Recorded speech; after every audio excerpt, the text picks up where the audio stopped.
The 1992 edition was a World Cup of many firsts. Australia and New Zealand hosted the tournament for the first time. South Africa made their World Cup debut after 21 years of isolation.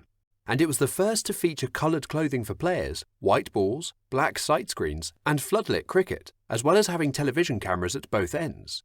Innovations that Kerry Packers World Series had introduced more than a decade ago and only now became part of the world stage. It also provided Pakistan captain Imran Khan a great send-off as he led Pakistan to victory in his last ever tournament.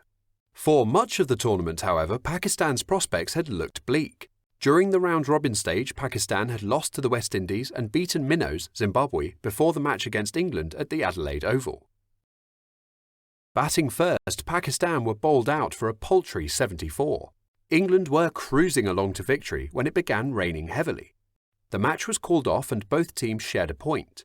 This 1 point would later prove crucial for Pakistan's progression to the semi-finals. Results didn't improve immediately as Pakistan went on to lose their next 2 matches against India and South Africa. Pakistan were victorious in only 1 out of their 5 opening games, and to have any hope of qualifying for the semis, they had to win all their remaining matches and hope for results elsewhere to go their way. "Fight like cornered tigers," Imran Khan reportedly told his team before the next match against Australia. He had been wearing his Lucky Tiger t-shirt, which he often wore to the coin toss. Pakistan had brought along a blend of seasoned veterans such as Javed Miniandad, Ramiz Raja and Wasim Akram, and relative newcomers such as Emir Sohail and Aqib Javed. And it was those newcomers who provided Pakistan match-winning impetus against tournament favourites Australia, with Emir scoring a solid 76 and Aqib taking 3 for 21 runs. Pakistan's final group game victory against an unbeaten New Zealand edged them into the last 4 at Australia's expense, with the 1 point gained in the rain-interrupted England match proving the difference. Pakistan met the New Zealand team again in the first semi-final. This was the 4th consecutive World Cup semi-final for Pakistan. They had lost all 3 of the previous ones. Captain Martin Crowe, who had enjoyed a superb tournament, led the way for the Black Caps with 91 off 83 balls, helping them post an imposing target of 262. It seemed that a debut final appearance was out of reach for them when 22-year-old Inzamam ul Haq strode onto the middle. Pakistan had stuttered to 140 for 4, needing 123 from the final 15 overs.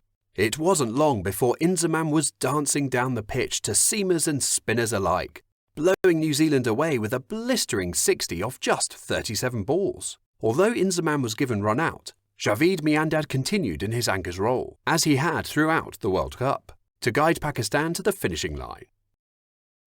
More than 87,000 spectators witnessed the final between England v Pakistan at the Melbourne Cricket Ground. Batting first, Pakistan slipped to 24 for 2 before Imran Khan, playing his final ever game, came to the rescue, crafting a patient 72 to post a total of 249. In reply, England slipped to 21 for 2, but then staged a recovery. Alan Lamb and Neil Fairbrother briefly rallied, before Wasim Akram handed Pakistan control of the match after taking 2 wickets in 2 balls. England never recovered and Pakistan's victory finally came when, as fate would have it, Imran claimed England's last wicket. Akram was named as the player of the match and ended up as the leading wicket-taker of the tournament with 18 wickets. And this victory epitomised Pakistan's reputation as one of the most unpredictable teams in ODI cricket, capable of falling apart dramatically on one day and being simply unplayable on another.